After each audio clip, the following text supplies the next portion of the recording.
दोस्तों, आप सबको तो पता ही होगा कि पिछले महीने के 14 तारीख को यानी कि 14 जुलाई 2023 के दिन हमारे प्यारे चंद्रयान ने पृथ्वी से मून की तरफ अपनी यात्रा शुरू कर दी थी। दोस्तों, इस मिशन में चंद्रयान लैंडर विक्रम और रोवर प्रज्ञान को चांद की सतह पर उतारेगा।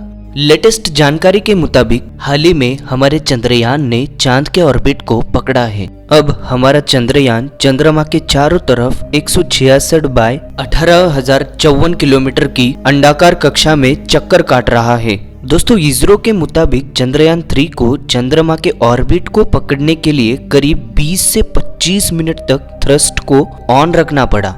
चंद्रयान ऑर्बिट पकड़ने के बाद वो चंद्रमा के ग्रेविटी के कारण उसके चारों ओर चक्कर लगाएगा। लेकिन भाई लोग, ये सब प्रोसेस समझने में जितनी आसान है, असल में ये उतनी है नहीं, क्योंकि किसी भी वस्तु को अर्थ के ग्रेविटी से बाहर निकालकर किसी दूसरे ग्रह या उपग्रह के ऑर्बिट में सही जगह और सही टाइम पे भेजना और उसके ग्रेविटी में फंसाना कोई आसान काम तो है नहीं। लेकिन आज के इस उत्क्रांति के दौर में हमारे इंसानी दिमाग ने इसे भी पूरा कर डाला। खैर, दौर कौन सा भी हो, हमारा इसरो भी किसी स्पेस एजेंसी से कम नहीं है। दोस्तों, होम साइंस, इंडिजिनियस टेक्नोलॉजी और कम बजट में इसरो ने चंद्रयान 3 मिशन को सफलतापूर्वक लॉन्च किया है। दोस्तों, इसरो के मुताबिक चंद्रयान 3 को हमारे अर्थ के ऑर्बिट से मून के अंडाकार ऑर्बिट में सफलतापूर्वक भेजा गया है। दोस्तों, इसी प्रोसेस को लूनार ऑर्बिट इंजेक्शन और लूनार ऑर्बिट इंसर्शन भी कहा जाता है।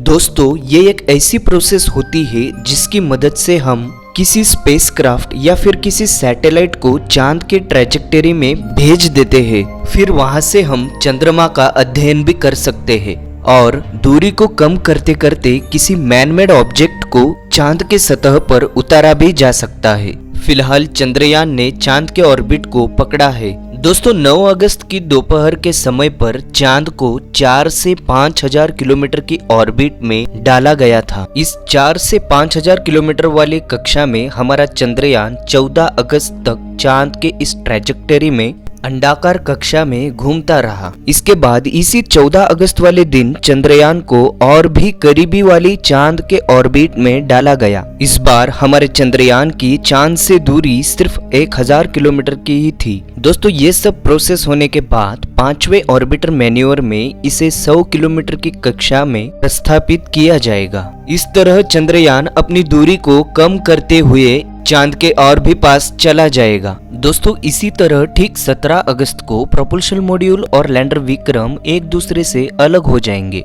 ये दोनों मॉड्यूल अलग होने के बाद जो प्रोसेस शुरू होगी वो डी ऑर्बिटिंग की होगी, यानी कि ठीक 18 और 20 अगस्त को इस डी ऑर्बिटिंग प्रोसेस को अंजाम दिया जाएगा। दोस्तों, डी ऑर्बिटिंग प्रोसेस यह वो प्रोसेस होती है जो हमारा चंद्रयान अभी जिस दिशा में चक्कर लगा रहा है उसके चक्कर लगाने के विपरीत दिशा में वो इस प्रोसेस के चलते चक्कर लगाएगा, जिसके बदौलत वैज्ञानिक चंद्रयान की स्पीड को कम कर सकते हैं और उसे एक उचित दिशा भी दे सकते हैं। अब इस स्थिति में हमारा चंद्रयान चांद के बहुत करीब होगा और वह चांद के ऑर्बिट में चक्कर काट रहा होगा। इसके बाद की जो प्रक्रिया होगी वह चांद के सतह पर सॉफ्ट लैंडिंग की होगी। दोस्तों, यही वो प्रोसेस है जिसका हम कब से इंतजार कर रहे हैं। इस तरह ठीक 23 अगस्त की शाम 5 या 6 बजे के आसपास हमारा चंद्रयान चांद के सतह पर लैंड करेगा। फिलहाल हम सबकी निगाहें उसी दिन पर टिकी हुई है जिस दिन हमारा चंद्रयान चांद की सतह पर लैंड करने वाला है। वैसे तो 17 अगस्त से लेकर 23 अगस्त तक चंद्रयान सॉफ्ट लैंडिंग के लिए धीरे धीरे चांद की ओर बढ़ेगा और 23 अगस्त के दिन शाम ठीक 5:45 पर हमारा चंद्रयान चांद की सतह पर लैंड करेगा। माना जा रहा है कि इस बार चंद्रयान की लैंडिंग पूरी तरह से सफल होगी। इसके बारे में इसरो के चेयरमैन एस सोमनाथ जी ने भी चंद्रयान के सफल लैंडिंग की बात दुनिया के सामने रखी है। ऐसे में एक सवाल उठता है कि क्या हम लाइव लैंडिंग देख पाएंगे या नहीं, क्योंकि पिछली बार चंद्रयान 2 के समय हमें सिर्फ लाइव ग्राफ ही दिखाया गया था। तो शायद ही हम इस बार लाइव लैंडिंग देख पाएंगे या फिर हमें लाइव ग्राफ से ही काम चलाना पड़ेगा। ये तो हमें आने वाले समय में ही पता चलेगा। फिलहाल इस वीडियो में इतना ही, तो इंतजार होगा 23 अगस्त के लैंडिंग के दिन का। बाकी लैंडिंग के बारे में आपकी क्या राय है, कमेंट बॉक्स में आप हमें लिखकर बता सकते हो। तो मिलते हैं अगले वीडियो में, तब तक के लिए धन्यवाद।